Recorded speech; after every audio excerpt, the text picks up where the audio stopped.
ဒီနေ့ဒီဗီဒီယိုလေးကိုကျွန်တော်မျှဝေရတဲ့အကြောင်းကြီးရတာပေါ့နော်ကျွန်တော်တို့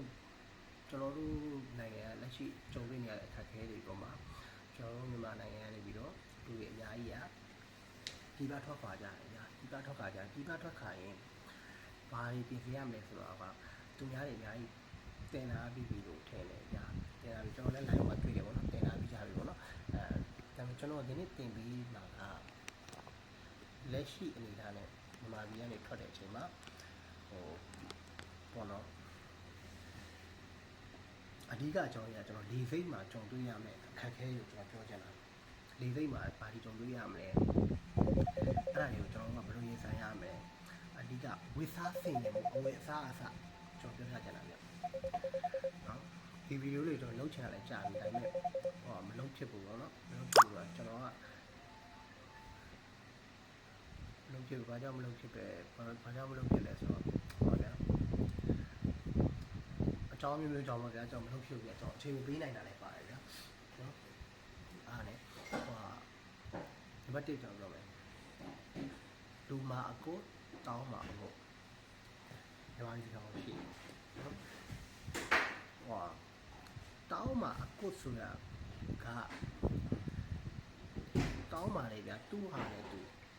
ကိုတင်တဲ့ဟာနဲ့ကိုကလည်းဒီလားလူမှာအဝတ်ဆိုတာလည်းအဲ့လိုပဲဟုတ်ပါတော့ကိုနဲ့အဆက်မဲ့ကိုနဲ့ live ဖက်တိတ်တယ်မဲ့အဝတ်စားမျိုးဝတ်စေချင်တယ်ဒီလားတော်တာမျိုးတက်နော်နေရလူတွေကိုအရင်ကကျွန်တော်ပြောကြတာတော်တာမျိုးတဲ့ဌာနမျိုးကြ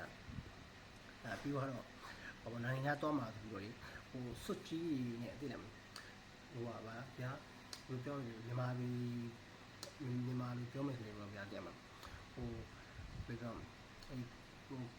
ကုမ္ပဏီပိုင်ရှင်လိုမျိုးဗျာတဲ့မှာလက်တိုင်လေးနဲ့ဒါကုတ်တွေနဲ့ဘာညာစတိုင်ပင်တွေနဲ့လည်းဝတ်ဆရာမလို့ဒီလားဘာနဲ့လည်းဝတ်လို့ရတယ်ပြောချင်တာလူငယ်ဆိုလူငယ်အလျောက်လူကြီးဆိုလူကြီးအလျောက်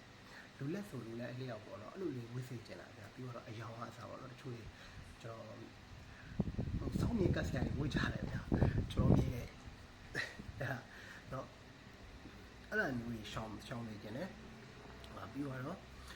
ဟုတ်ပြီမြန်မာပြည်လေးစိတ်မှာကျွန်တော်ဆိုရင်ပေါ့နော်ကျွန်တော်လာတဲ့ agent ကချားတိတ်ပြီးတော့တွဲပြီးထည့်ပြီးတော့ထည့်ပြီးတော့အဲ့ကောင်လေးကျွန်တော်ကသူ့ပုံစံကျွန်တော်ကြည့်လိုက်ကြကျွန်တော်ဒီကောင်လေးကတော့ပေါချာပဲဆိုပြီးတော့ကျွန်တော်ထည့်တယ်ပြီးတော့အတက်ကလည်း19လပဲရှိတယ်ဗျာ19လပဲရှိပြီးတော့ကျွန်တော်ကဘာနော်တို့ဒါပေမဲ့ကျွန်တော်တင်ပြီးတယ်ဖြတ်ပြီးတော့ကျွန်တော်မှပြောပြောပါတယ်ပြီးတော့ဒီကောင်လေးကကျွန်တော်ဖုန်းဆက်လာပြီးတော့ပါတယ်နော်အမေကြီးကကျွန်တော်ခေါ်ပြီးတွေ့ပြီးတော့ကျွန်တော်သူကအာမခံမိလာတော့ဘောနဲ့ပါပြောလဲဆိုတော့ကျွန်တော်နဲ့အတူတူဈေးဝယ်လိုက်သွားမှာတဲ့ကျွန်တော်ကတိုင်ပတ်မှုကကျွန်တော်မေးရောအာမခံလာပါညာပြီးကျွန်တော်အာမခံလို့ပါညာပြီးပြောလိုက်အောင်ကျွန်တော် passport ပါဗျာစကန်ဖက်မှာပါညာလောက်တော့ဆိုတော့ကျွန်တော်လည်းခေါင်းမဝင်နိုင်ဘူးလေကျွန်တော်ပွဲသားလည်းမဟုတ်ဘူးဟလာကျွန်တော်သူ့ရဲ့ပတ်စံကြားမှာရတာလည်းမဟုတ်ဘူးဟာအဓိကအဲ့ဒါတွေကကျွန်တော်လိုအပ်ချက်ကကျွန်တော်ဗျာပွဲသားတွေလိုတာလို့ပြောလို့ရတယ်ပွဲသားတွေကတင်ပေးရမှာပွဲသားတွေကမတင်ပေးဘူးတော့ခင်ဗျားတို့မတင်ပေးဘူးဟောတော့တခုကျွန်တော်ပြောချင်တာကခင်ဗျားတို့သိကျင်တာရှိပြီးကိုမတ်မှာမေးလို့ရတယ်ကျွန်တော်တက်နိုင်တာကျွန်တော်ပြမယ်ကျွန်တော်ပွဲသားမဟုတ်ဘူးကျွန်တော်ကမြန်မာပြည်သားချင်းကိုချင်းစာလို့ပြောပြမှာနော်အဲ့တော့ထားတော့ကျွန်တော်သိနေတာရှိတယ်နာမည်လေးကကျွန်တော်ပြောပြမယ်နော်အခုထပ်ပြောချင်တာလေးဒီမော်ရောက်သွားပြီဟိုဘက်ကိုထိုင်းလေးလေးရောက်ပြီဟုတ်လားထိုင်းလေးလေးရောက်ပြီโอเคအဲ့ဒီရောက်ပြီကျွန်တော်တို့နောက်ဒီချိန်ရမယ့်ဟာတွေရှားဖို့ပဲထားလိုက်ပါတော့ဗျာအဲ့ဒီဟာတွေကကျွန်တော်ဘယ်မှာရှာကြည့်လို့ရတယ်ဒီဟာတွေအများကြီးတင်တာလေဟုတ်တယ်နော်ကျွန်တော်အခုပြောချင်တာကအချိန်ကွာမှုကျွန်တော်တို့မြန်မာပြည်လေဘေးကနေပြီးတော့ထိုင်းလေဘေးရောက်ပြီးထိုင်းလေဘေးကနေပြီးတော့ကိုသွားမဲ့နောက်လေချောင်းကဘယ်နှနာရီလဲထိုင်းလေဘေးမှာဘယ်နှနာရီနေရမှာလဲ အဲ့ဒီဟာကိုခင်ဗျားတို့လေ့လာတာအဲ့ဒါအဓိကနော်အဲ့ဒါအဓိကဆောင်းရမ်းရေးကြည့်တဲ့ကိစ္စဘာလို့လဲဆိုတော့ကျွန်တော်အဲ့လိုလေးလာတာတော့မှကျွန်တော်လေးစိတ်ကလေရင်ရထိုင်းကနေပြီးတော့အိန္ဒိယနေပြီးတော့ဟိုမှာဟုတ်လားအဲ့ထိုင်းထိပဲကျွန်တော်ကခေါင်းထဲမှာရှိလိုက်တယ်အိန္ဒိယ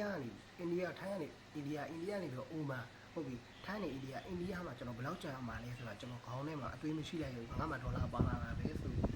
အဲ့ဒီအတွေးကြောင့်ကျွန်တော်ငတ်တော်လို့ခံကောင်းတယ်အဲ့ဒါလေးကျွန်တော်ပြသချင်တာအခုထိုင်းနေသေးကိုဖြတ်ပြန်ရေးဆိုခင်ဗျားတို့တညလောက်ဟောပါတော့တညလောက်နေရမှာလေဆိုခင်ဗျားတို့ဘန်900လောက်တော့ဆောင်းလာတယ်ဗျသိလားဘန်900လောက်ပေါ့နော်ဘန်900ဟောပါတော့အကောင်းမှခြိုက်တယ်ဆိုရင်တော့ဗျာဘတ်1000 1500ဆောင်းကြပါဗျာခင်ဗျားတို့ပတ်စံရှိတယ်ဆိုရင်တော့ဗျာသိလားဟမ်ပြီးတော့အဲ့ဒီမှာနောက်ကိုက transit နောက်ဘယ်နေရာကိုဝင်ရမှာလဲတခါတည်းကိုသွားမဲ့နိုင်ငံကိုရောက်မှာလားထိုင်းရနေပြီးတော့မဟုတ်ဘူးတခြားနိုင်ငံဝင်ရအောင်မှာအိန္ဒိယမှာ24နာရီကြာ24 hour 24နာရီမှာကျွန်တော်အိန္ဒိယဝင်မှာပါလို့ကျွန်တော်ငတ်တာလေးဒေါ်လာပါတော့ကျွန်တော်ဒေါ်လာနဲ့ပြီးပတ်စံဝယ်စားလို့မရဘူးအဲ့ဒါကံကောင်းတယ်ကျွန်တော်ကထိုင်းရနေပြီးတော့ကျွန်တော်ခောက်ဆွဲဘူးလေး2ဘူးဝယ်လာပြီလို့ပေါ့ထိုင်းဘတ်ကျန်တဲ့ပတ်စံနဲ့ကျွန်တော်ခောက်ဆွဲဘူးလေးဝယ်လာပြီလို့မဟုတ်ရင်ကျွန်တော်ငတ်ပြီဟုတ်အဲ့လိုမျိုးအဲ့တော့ကျွန်တော်အဓိကပြောချင်တာအဲ့ဒါကိုပြောချင်တာအဲ့ကိုနောက်ဘယ်နေရာကိုသွားရမလဲအဲ့နေရာရဲ့ဟိုပါတော့အဲ့ဒီလေသိမ်းမှာကိုဘယ်လောက်ကြကြနေရမှာလဲအဲ့ဒီလေသိမ်းမှာကိုကဘယ်လောက်ကြကြနေရမှာလဲအဲ့ဒါကိုပေါ့နော်လေ့လာပြီးတော့အဲ့ဒီအိန္ဒိယဆိုလဲအိန္ဒိယဟာလာကိုဟို transit ချင်းရမယ့်နေရာရဲ့နိုင်ငံရဲ့ငွေဓာတ်ကိုပေါ့နော်လေ့လာပြီးတော့အနည်းအကျဉ်းတော့ခင်ဗျားတို့ဆောင်းလာတင်တယ်လို့ကျွန်တော်ထင်တယ်။ဘာလို့လဲဆိုတော့အဲ့ဒီဟာကဟောပြောဗျာအများကြီးကြုံတွေ့ရကျွန်တော်လေခိတ်မှာလည်းကျွန်တော်ကြုံတယ်။တွေ့ရင်ကျွန်တော်ကတော့ကျွန်တော်တတ်နိုင်တာလေးတော့ကူညီပေးလိုက်တယ်။အဲ့လိုဟိုဟာကောင်မလေးတွေပေါ့နော်ကြုံတယ်ပေါ့နော်။တတ်နိုင်တာလေးတော့ကျွန်တော်ကူညီပေးလိုက်တယ်။ကျွန်တော်ကိုယ်တော့အိန္ဒိယလေခိတ်မှာပေါ့နော်တိုင်ပတ်ခဲ့တယ်။ဟာလားအဲ့လိုမဆောင်မိလို့နောက်တစ်ခုကခင်ဗျားတို့ကိုကျွန်တော်ပြောချင်တာကနော်ဒီကနေထွက်ပြီးဆိုရင်ခင်ဗျားတို့ခေါင်းထဲမှာထည့်ထားမှာခင်ဗျားတို့ကတင်းဖြစ်နေတာလေဘာလို့ငါပြီးသားသိလားအားလုံးနိုင်ရတာလက်ရှိဖြစ်နေတဲ့ပုံမှာဟိုဟာနိုင်ငံကအသွားကြတာပေါ့နော်နိုင်ငံသွားရတယ်များတော့လူတွေကထင်နေတယ်ခင်ဗျားတို့မြေကိုရိုင်းက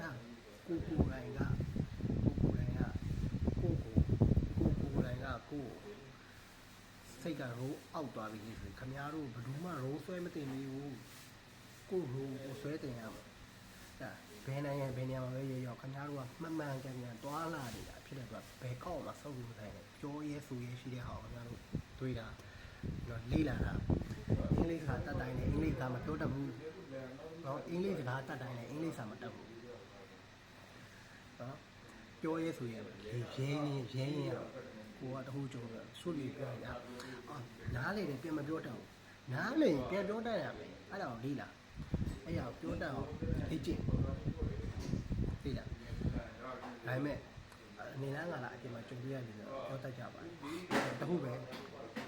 စကားပြောတာလေးကိုကလေးထားလေးကိုလေ့ကျင့်ပါအဲ့ဒါပါလဲဆိုတော့ဟောနော် respect ဒီမှာဒီက respect ပေးတာနဲ့ international မှာ respect ပေးတာနဲ့မတူဘူးမှာမတူအဲ့ဒါလေးပေးတာတချို့တွေကကျွန်တော်ဗျာလူငယ်တွေပြီးသားပေါ့ဗျာသိရအောင်ညီလေးတွေပေါ့နော်စကားပြောတာအရင် action များတယ် action များတယ်ပုံမှန်လေးပဲစကားကိုပြောကြပါလေးလေးမှာနော်ဘယ်သူမှဘာမှဟောဖြစ်ပါအောင်နောက်ဗီဒီယိုတွေမှာကျွန်တော်